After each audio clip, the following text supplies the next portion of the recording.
Hey guys, what's up? Sometimes projects kind of cause other projects to come in creation. Recently I had to post a video of me assembling something, and I wanted to have it so that you could actually see what was going on. So I ended up doing a kind of an overhead crane type camera. Had one of my friends ask me, well, how'd I set the camera up? He's been doing his, he's been setting up his tripod in front of him. The problem is the shot ends up upside down. So I showed him how I did mine. Basically I went into some of the various parts of my junk drawers, and this is what I came up with. So, start off, just got a standard light stand. So this would be the same standard light stand or microphone stand. This one was out of a lighting kit that I had gotten, but these stands are maybe $10-15 when you can find them. Pretty nice. Doesn't take up a lot of space. What I ended up doing though is I took the light mount off of it and I cut on a laser cutter, obviously, just a little block with two holes in it. One for the light stand mount, and then the other one for what was left of a spare swing arm lamp. This is another kind of thing. I mean, if you're into any hobbying or anything like that, you've all seen these swing arm lamps. They're like $5-10.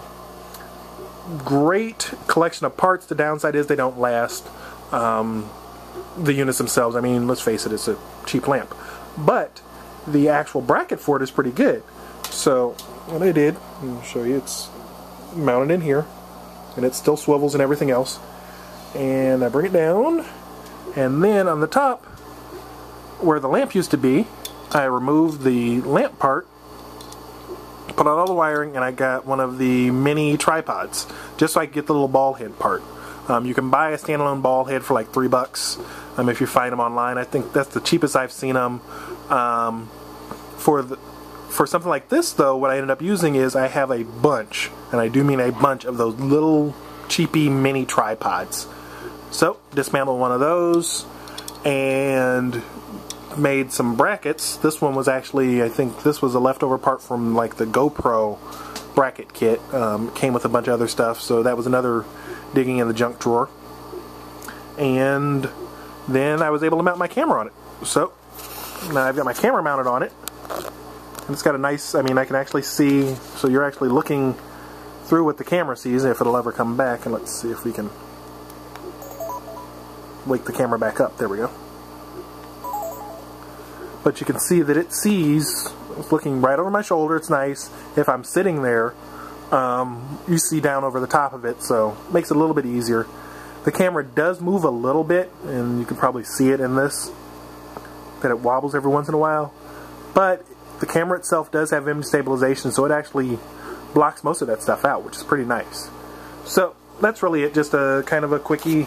Hey, here's what I've been working on. Just grab basically a few parts, clapped them together, and that's what I ended up with. Oh, and what's on the table? This is probably going to be the next video. Remember the storage containers that I built? Had a few people asking, well, how do you assemble them if you go to assembly yourself? So this way I'm going to start doing more videos on those, so I've got to do that video. I also have, I don't know, little something or other that I need to post video for. You know, I think it was I think it also came in blue. Which probably makes a little more sense in blue than it did in wood. But I've got to post video for that as well. You know, just little projects. So that's what I've been up to. Videos will hopefully be up this weekend, along with a few other things. Other than that, guys, take care. Talk to you later.